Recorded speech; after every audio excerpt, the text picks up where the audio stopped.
투자를 시작한 지 벌써 12년이란 시간이 흘렀습니다. 저는 부동산을 제외한 금융자산 10억 원을 목표로 하고 있는데요. 오늘은 제가 얼마나 경제적 자유에 진심으로 대하고 있는지, 그리고 어떤 마음가짐으로 살아가고 있는지, 경제적 자유를 실현하기 위한 저의 절실한 마음을 한번 말씀드리고자 합니다. 안녕하세요. 절약과 투자로 금융자산 10억이 목표인 우아한 짠테크TV의 웃짠입니다. 오늘도 투자에 도움이 되는 정보를 바로 얻어가세요. 구독과 좋아요는 저에게 큰 힘이 됩니다. 이 목표를 이야기하게 된 계기는 김승호 회장님 강의에서 비롯되었습니다. 김승호 회장님은 미국에서 외식 사업을 할 때 지점을 늘리면서 목표를 세우고 항상 그 목표를 매일 100일 동안 종이에 적어 나갔다고 합니다. 특히 목표를 글로 쓰고 공유할수록 그 힘이 커진다고 강조를 하셨는데요. 저도 목표를 글과 말로 표현하다 보면 10억 원 달성을 위해 무의식적으로 고민하고 행동하게 될 겁니다. 오늘은 금융자산 10억 원을 만들기 위해서 제가 어떤 행동을 하고 있는지, 그리고 현재 저의 상태를 한번 점검해 보려고 합니다. 먼저 투자에 영향을 줄 수 있기 때문에 종목은 비공개로 하겠습니다. 먼저 제가 주력으로 하고 있는 투자는 해외 투자, 특히 미국 주식인데요. 자산을 한번 리셋한 이후에 2018년도에서 2019년도부터 미국 주식에 기술주 위주로 투자를 시작하게 되었습니다. 현재 미국 계좌에 보유한 자산은 약 2억 4천만 원 정도입니다.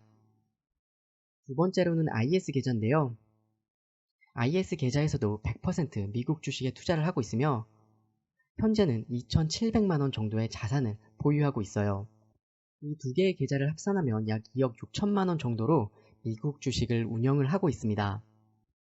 다음은 연금 계좌 현황입니다. 2012년 첫 취업과 함께 매년 꾸준히 연금을 넣었어요. 그렇게 13년이란 시간이 흘렀고 현재는 약 7천만 원 정도 가량의 연금을 모았는데요.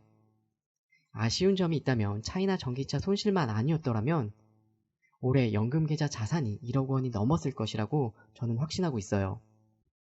현재 다니고 있는 직장은 퇴직금이 DC형으로 운영되고 있지 않습니다. 이 부분이 저도 참 아쉬운 부분인데요. 13년이 지난 지금 퇴직금은 약 7천만 원 정도가 쌓였습니다. 미국 주식과 ISA 계좌, 개인연금, 퇴직연금의 총합을 보면 약 4억 7백만 원의 자산을 저는 모았습니다.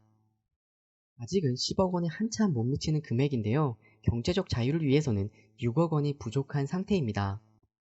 저와 아내는 돈 관리를 따로 또는 공동으로 하고 있어요. 저는 월급을 받으면 먼저 목표 금액을 저축과 투자에 활동하고 공동의 생활비를 사용하고 있습니다. 서로의 목표를 위해 저축과 투자액을 공유함으로써 돈으로는 싸울 일이 전혀 없었습니다. 아내의 계좌에는 약 총 2억 원이란 자산이 쌓여 있습니다. 아내의 저희 자산을 합하면 총 6억 원이란 자산이 모였는데요. 이 성과는 모두 2019년부터 함께 시작해서 6년 만에 이룬 놀라운 결과였어요. 아내와 함께 하다 보니 이제 경제적 자유까지 단 4억 원이 남았습니다. 현재 목표인 10억 중 60%를 달성을 했습니다. 올해 추가적인 절약과 저축, 투자 수익이 발생한다면 경제적 자유 80%를 무난히 달성할 수 있을 것 같아요. 이제 이 성과가 어떻게 가능했었는지 알려드리겠습니다. 비법이나 마법 같은 건 하나도 없습니다. 단 하나의 방법은 바로 절약이었어요. 절약이 동반되지 않으면 사람이란 돈이 모이는 순간 바로 소비를 하게 됩니다. 저는 하루 종일 어떻게 절약할지를 생각하고 고민해요.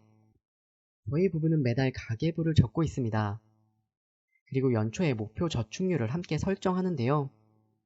결혼 초기 저축률은 75%였지만 지금은 80%까지 달성을 했습니다. 80% 저축률이 숫자로 보면 쉬워 보이지만 누구나 따라할 수 있는 건 아닙니다. 월급을 받으면 일단 월급의 80%는 저축과 투자에 사용을 하고 나머지 20%를 생활비로 사용을 합니다. 이게 매우 중요한 점인데요.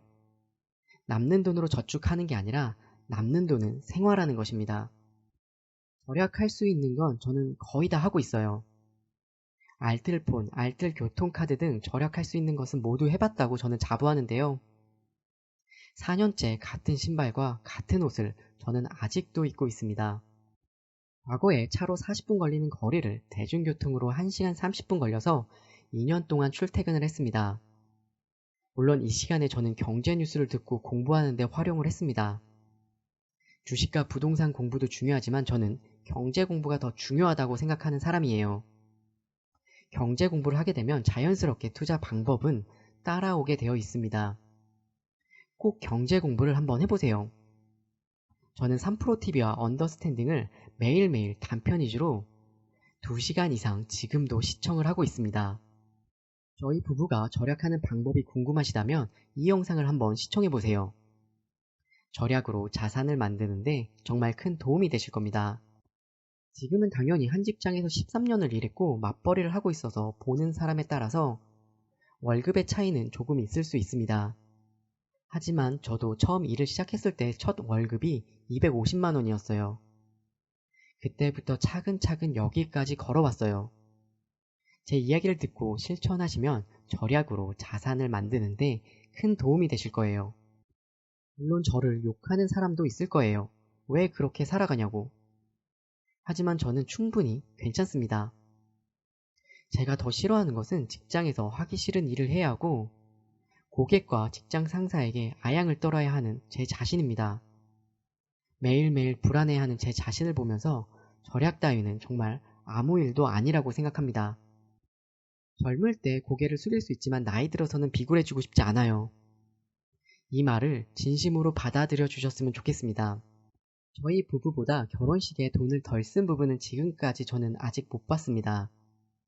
혼수는 제가 자취할 때 쓰던 거 그대로 사용하고 밥그릇 하나 사지 않았어요.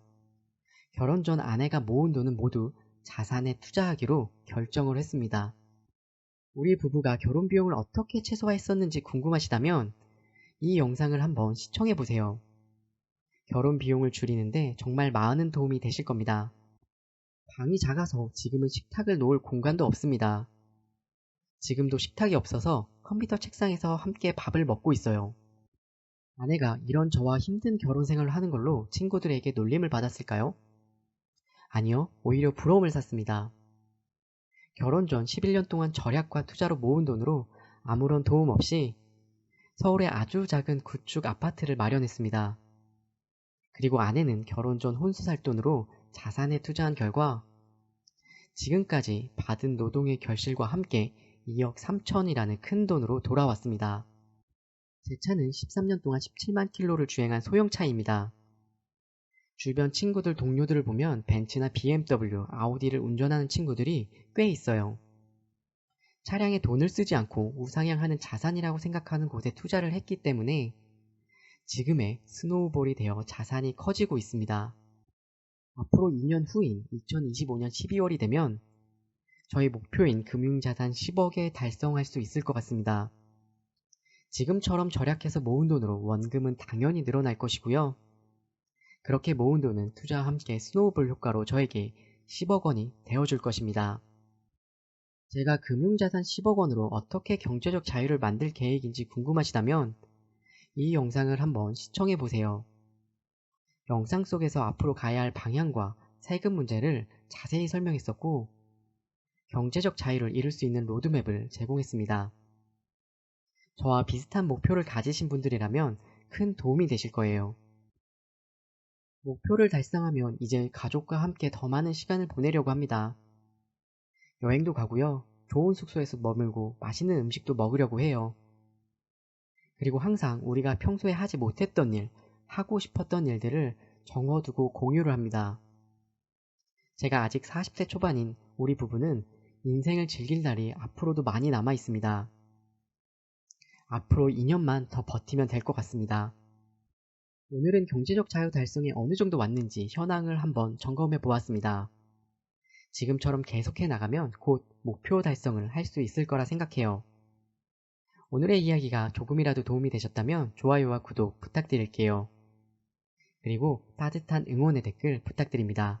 오늘도 시청해주셔서 진심으로 감사합니다.